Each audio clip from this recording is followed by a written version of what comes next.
ಆಗಿರಬಹುದು ಸುಯೋಧನ. ಬಹಳ ದೂರದಿಂದ ಬಳಲಿ ಬಂದ ನಿನಗೆ ಆನಂದವಾಗಿರಲೇಬೇಕು.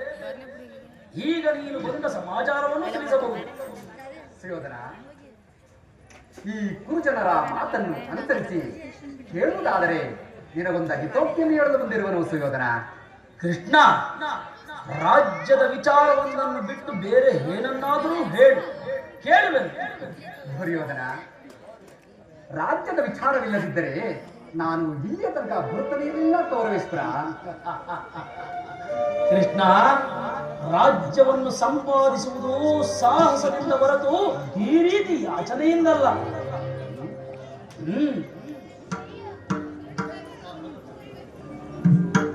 ಸಭೆಗೆ ಒಂದು ವಿಚಾರ ತಿಳಿಸಬಹುದು.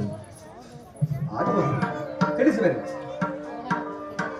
ಪರಮ ಪೂಜ್ಯರಾದ ಆಚಾರ್ಯರೇ, ಕುರುವೃತ್ತರೇ, ಕೌರವ ಪಕ್ಷಿಯರೇ, ನಾನಿಂದು ಪಾಂಡವರ ರಾಯಭಾರಿಯಾಗಿ ಬಂದಿರುವೆನು. ಅವರು ಕಳಿಸಿರುವ ಸಂದೇಶವನ್ನು ನಿಮ್ಮ ಮುಂದಿಡುವುದು ನನ್ನ ಅಭಿಮತ. ಈಗ ನಿಮ್ಮ ಮುಂದಿರುವ ಪ್ರಶ್ನೆಯು ಈ ಪವಿತ್ರವಾದ ಭರತ ಮಾತೆಯನ್ನು, ಭರತ ಭೂಮಿಯನ್ನು ಶಾಂತಿ ಎಂಬ ಅಮೃತ ಧಾರೆಯಿಂದ ಅಭಿಷೇಕ ಮಾಡುವಿರೋ ಅಥವಾ ಭಯಂಕರವಾದ ರಕ್ತಧಾರೆಯಿಂದ ಈ ಮಾತೃ ಮೂರ್ತಿಯನ್ನ ತೋರಿಸುವರು. ಈ ಎರಡರಲ್ಲಿ ಒಂದು ಪ್ರಶ್ನೆಯು ಈ ಮಂದಿರದಲ್ಲಿ ನಿರ್ಣಯಿಸಲ್ಪಡಬೇಕಾಗಿದೆ. ಕಪಟ ದೂತದಲ್ಲಿ ಪರಾಜಿತರಾದ ಮೇಲೆ ಸತ್ಯವಂತರಾದ ಪಾಂಡವರು ವನವಾಸ ಅಜ್ಞಾತವಾಸವನ್ನು ಮುಗಿಸಿಕೊಂಡು ಹಸ್ತಿನಾವತಿಗೆ ಹಿಂತಿರುಗಿದರಲ್ಲವೇ? ಬಾಲ್ಯದಿಂದಲೂ ನೀವು ಅವರ ಮೇಲೆ ತೋರುತ್ತಿದ್ದ ದೀರ್ಘ ವೈರತ್ವವನ್ನು ಮರೆಯಲು ಭಾವ ಸುಯೋಧನ, ಪಾಂಡನಂದನರು ಈಗಲೂ ಸಿದ್ಧರಿದ್ದಾರೆ. ವಿಷಭೋಜನ, ಲಾಕ್ಷ ಗೃಹದಹನ, ಕಪಟದೂತ, ಇವೆಲ್ಲಕ್ಕಿಂತಲೂ ಮಿಗಿಲಾಗಿ ತುಂಬಿದ ರಾಜಸಭೆಯಲ್ಲಿ ದ್ರೌಪದಿಯ ವಸ್ತ್ರಾಭರಣ. ಇಂತಹ ಮಹಾನ್ ಪಾಪವನ್ನು ಮನ್ನಿಸಿ ನಿಮ್ಮಲ್ಲಿ ಅವರಿಗೆ ಸೇರಬೇಕಾಗದ ಅರ್ಧ ರಾಜ್ಯಕ್ಕಾಗಿ ಯಾಚಿಸುತ್ತಿರುವಾಗ ಇಂತಹ ಸುಸಮಯವನ್ನು ವ್ಯರ್ಥಗೊಳಿಸದೆ ಶಾಂತಿ ಸಂಧಾನಕ್ಕೆ ಪ್ರಯತ್ನಿಸಿ. ಅವರ ಸಂದೇಶದೊಡನೆ ನನ್ನ ಸಂದೇಶವನ್ನು ಸೇರಿಸಿದ್ದೇವೆ.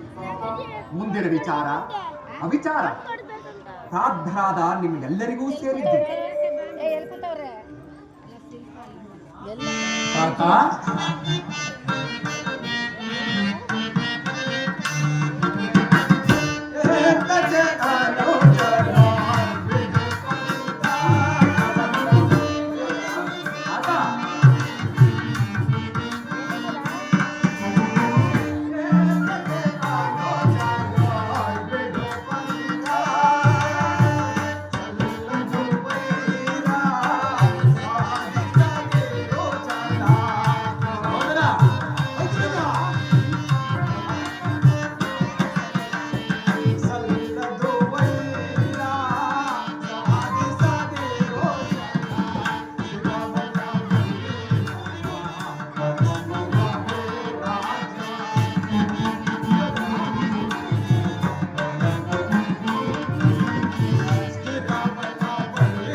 ಶ್ರೀಕೃಷ್ಣ ಪರಮಾತ್ಮನು ಈಗ ತಾನೇ ತಮ್ಮ ಮುಂದೆ ನಿರ್ಣಯಿಸಿರುವ ಈ ರಾಜ್ಯದ ವಿಚಾರವೆಲ್ಲವನ್ನು ನೀವೆಲ್ಲರೂ ಸಹ ಕೇಳಿರುವಿರಿ. ಅದರಂತೆಯೇ ನೀವೆಲ್ಲರೂ ಸಹ ಒಂದೇ ನಿರ್ಣಯದಿಂದ ಕೈಗೊಳ್ಳುವಿರೆಂದು ನಾನು ನಂಬಿರುವೆನು. ದುರ್ಯೋಧನ, ಪಾಂಡವರು ನೀವು ಸಹೋದರರಲ್ಲವೇ? ನಿಮ್ಮಲ್ಲಿ ವೈರತ್ವ ಬೇಕೆ?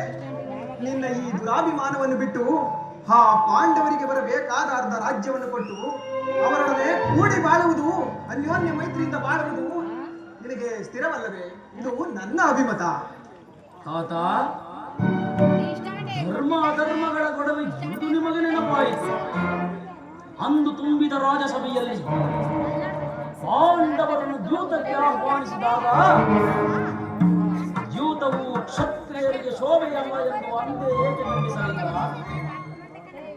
ರಾಜ್ಯವನ್ನು, ಸಹೋದರರನ್ನು, ಮಿಗಿಲಾಗಿ ಪತ್ನಿಯನ್ನು ಪಣಕ್ಕಿಟ್ಟು ಪರಾಭವಗೊಂಡ ಆ ಯುಧಿಷ್ಠಿರನನ್ನು ಅಂದೇ ಏಕೆ ಖಂಡಿಸಲಿಲ್ಲ? ಅಂದೇ ಖಂಡಿಸದ ಧರ್ಮ ಪ್ರಜ್ಞೆ ಹಿಂದೇಗೆ ತಾತ? ಸುಮ್ಮನೆ ಕುಳಿತುಕೊಳ್ಳಿ.